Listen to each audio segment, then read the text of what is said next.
Tout de suite, on commence à la une de nos actualités. Le président Abdel Fattah el-Sisi a accueilli aujourd'hui dans le cadre d'une visite officielle visant à renforcer les relations bilatérales entre les deux pays. Les deux dirigeants ont discuté du développement de la coopération bilatérale dans divers domaines. Ils ont également échangé leurs points de vue sur les principales questions régionales et internationales. Sarah Al-Maghrabi et les détails. Le président Abdel Fattah el-Sisi a tenu aujourd'hui une conférence de presse conjointe avec son homologue indonésien au palais présidentiel Ittihadiyya au Caire. Cette rencontre s'inscrit dans le cadre de la visite officielle du président indonésien en Égypte. Les deux chefs d'État ont salué la solidité des relations historiques entre l'Égypte et l'Indonésie, affirmant leur volonté commune de renforcer la coopération bilatérale dans plusieurs domaines, notamment l'économie, l'éducation, la sécurité, la culture et les affaires régionales. Le président el-Sisi a souligné la présence de plus de 15 000 étudiants indonésiens à l'université d'Al-Azhar. Le président indonésien a quant à lui proposé d'introduire l'art martial traditionnel, le pencak silat, comme discipline officielle en Égypte.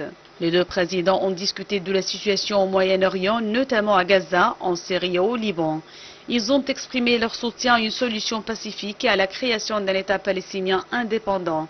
Le président el-Sisi a également rappelé que l'Égypte fut le premier pays à reconnaître l'indépendance de l'Indonésie, soulignant la profondeur des liens historiques et culturels unissant les deux nations. Cette conférence a illustré une vision commune tournée vers l'avenir basée sur le dialogue, le développement mutuel et la paix régionale. Les deux chefs d'État ont également assisté à la signature d'un accord pour la création d'une zone logistique conjointe dans la zone du canal de Suez, destinée à stimuler les investissements et les échanges commerciaux entre les deux pays.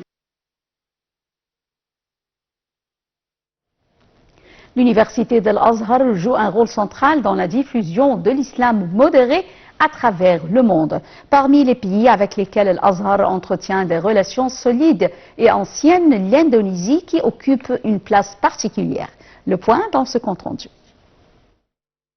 Les liens entre Al-Azhar et l'Indonésie remontent au début du XXe siècle, lorsque de nombreux étudiants indonésiens sont venus au Caire pour étudier les sciences islamiques. Depuis, Al-Azhar est devenu une référence religieuse pour de nombreux Indonésiens et un symbole de l'islam tolérant et équilibré.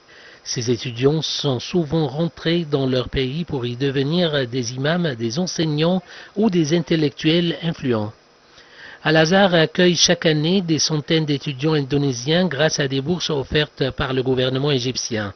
Cette formation permet de renforcer les compétences religieuses et intellectuelles des futurs cadres musulmans indonésiens, tout en promouvant les valeurs de coexistence, de paix et de lutte contre l'extrémisme. De nombreuses délégations officielles indonésiennes, y compris des présidents et ministres, ont visité Al-Azhar au fil des ans. De même, des responsables d'Al-Azhar se rendent régulièrement en Indonésie pour y participer à des conférences, des dialogues interreligieux et des programmes éducatifs. Al-Azhar est aujourd'hui perçu en Indonésie comme un pilier de l'islam modéré. À travers ses instituts, ses publications et ses initiatives, l'institution renforce les liens culturels et religieux entre les deux pays et joue un rôle important dans le maintien d'un islam centré sur la tolérance, la connaissance et la paix.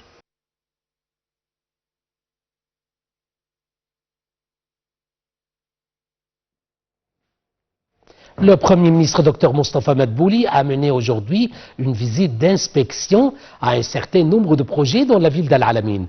Lors de cette visite, le chef du gouvernement a confirmé que la nouvelle ville d'Al-Alamein présente désormais une carte diversifiée de projets touristiques et urbains. Les détails dans ce commentaire. Le Premier ministre Dr Moustapha Madbouli a inspecté la ville patrimoniale accompagné de l'ingénieur Sherif Cherbini, ministre du Logement, des Services publics et des communautés urbaines, de l'ingénieur Ahmed Ibrahim, président de l'autorité de la ville Nouvelle-Alamine, ainsi que de plusieurs responsables du ministère du Logement. Le Premier ministre a souligné l'importance majeure de la ville patrimoniale, affirmant qu'elle constitue un centre d'accueil pour diverses manifestations et activités culturelles, artistiques et récréatives dans un lieu unique, entièrement équipé, ce qui représente un ajout significatif aux atouts touristiques de la ville nouvelle Al-Alamein. Dr Moustapha Madbouli et sa délégation se sont également rendus pour inspecter les unités du projet en logement en Égypte, dans les tours Hassan Allem de la zone côtière de la ville. Dès leur arrivée, ils ont visité un modèle d'unité résidentielle au 20e étage de l'une des tours afin de vérifier la qualité de l'exécution et de s'enquérir de l'état d'avancement des travaux. Le Premier ministre et sa délégation ont également visité le projet du quartier latin, toujours dans le cadre de leur tournée dans la nouvelle ville. Il a écouté une présentation de l'ingénieur Sherif Cherbini, ministre du Logement, qui a montré sur une bannière explicative le plan général du projet, corniche du quartier latin et ses composantes, incluant des zones de plantation, une piste de cyclage, un chemin piétonnier, ainsi que des places basses et hautes. Le projet comprend également des bâtiments de toilettes publiques, des bacs de plantation et une zone de terrain de sport. Le ministre a souligné que l'avancement de la promenade suit un rythme satisfaisant. En marge de sa tournée d'inspection, Dr Madbouli a présidé une réunion cruciale consacrée au suivi de l'état d'avancement des projets de développement en cours dans la région de la nouvelle ville d'Al Alamein et la côte au nord-ouest. Au cours de la réunion, Dr Madbouli a réaffirmé l'importance stratégique de la nouvelle Alamein, qualifiée de capitale côtière de l'Égypte et pierre angulaire du plan national de développement de la côte nord-ouest. Il a souligné que cette ville, de 4e génération, connaît actuellement une dynamique intense avec la mise en œuvre de projets résidentiels, commerciaux, administratifs, touristiques et culturels. L'armée israélienne a appelé aujourd'hui les habitants de la ville de Khan Younis et des quartiers alentours dans le sud de la bande de Gaza à évacuer en prévision d'une frappe israélienne. Quelques heures plus tôt, l'armée israélienne avait annoncé avoir intercepté 3 projectiles tirés vers le territoire israélien depuis le sud de la bande de Gaza.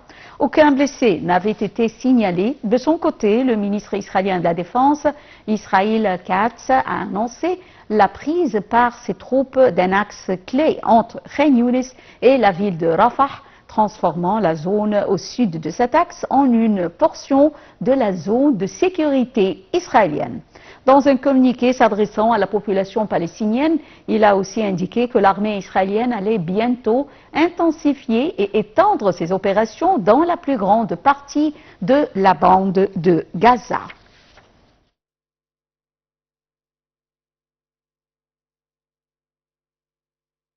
État des morts et de plusieurs blessés dans une frappe aérienne israélienne à l'ouest de Khan Younis. 4 autres Palestiniens ont été enterrés le même jour après une frappe israélienne sur leur maison dans l'est de la ville de Gaza, au nord.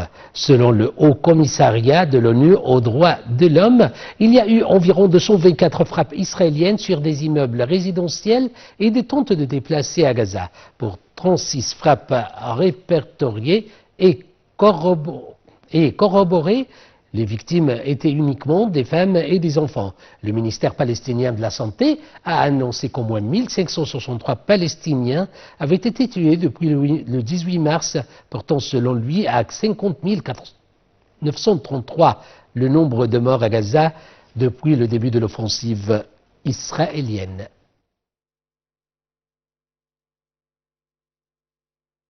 Et en Cisjordanie, les forces d'occupation israéliennes ont poursuivi leur agression contre la ville de Tulkarem et de son camp pour la 76e journée consécutive et pour la 63e journée sur le camp Nour Shams au milieu de renforts militaires et d'une escalade continue sur le terrain.